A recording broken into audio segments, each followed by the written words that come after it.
Last year, Ancestry.com was a $1 billion business. People are interested in their genealogies. Here's a quiz question for you. I'm going to give you 3 age groups. You tell me which age group was most interested in Ancestry.com. 55 and older, 35 to 54, or 18 to 34. This is going to surprise you. 18 to 34-year-olds, by a large margin, are more interested in their ancestry than the other demographics. Why? I can only guess.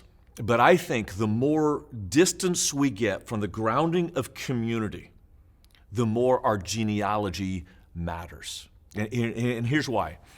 We think that our identity comes from in here. It's my identity. It doesn't. It comes from the people who came before us and the people who are around us. So I want to show you a simple observation from the genealogies. Now, genealogies are arguably the most boring part of the Bible. Can I get a witness? So there's so many of them and they're everywhere, and it's like this long list of names that nobody can even pronounce. I'm going to read one of the genealogies. And here's what I want you to do. As you listen to the genealogy, how are people identified in the Bible?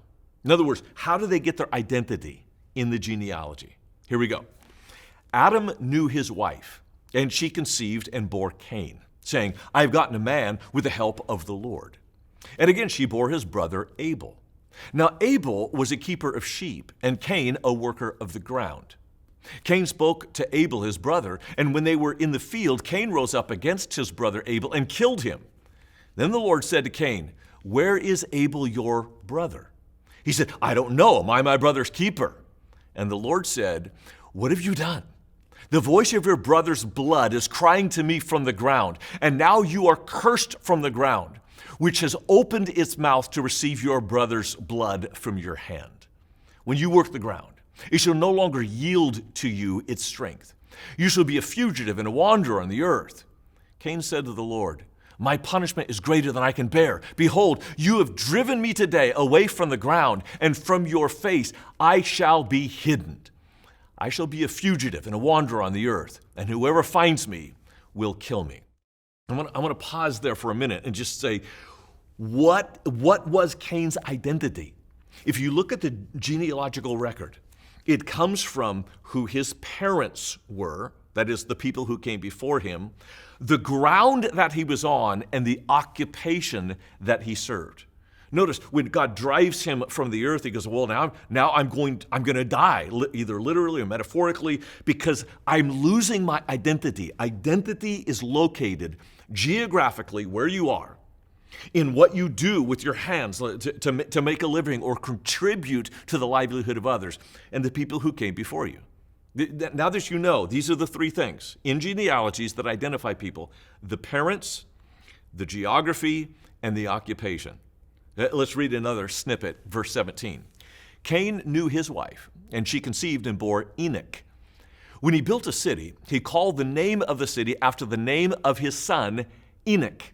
And Enoch was born Irad. And Irad fathered Mehujael, and Mehujael fathered Methushael, and Methushael fathered Lamech. And Lamech took 2 wives. The name of the one was Adah, and the name of the other was Zillah. Adah bore Jabal. I told you this is boring. And he was the father of those who dwell in tents and have livestock. His brother's name was Jubal, and was the father of all those who play the lyre and pipe. Zillah also bore Tubal-Cain. He was the forger of all instruments of bronze and iron. The sister of Tubal-Cain was Naamah. Father, land, occupation. That's how you get your identity. And we're living in a culture that individuals are losing their identity because we keep telling people your identity is inside you. You need to find your identity, or even worse, create your identity.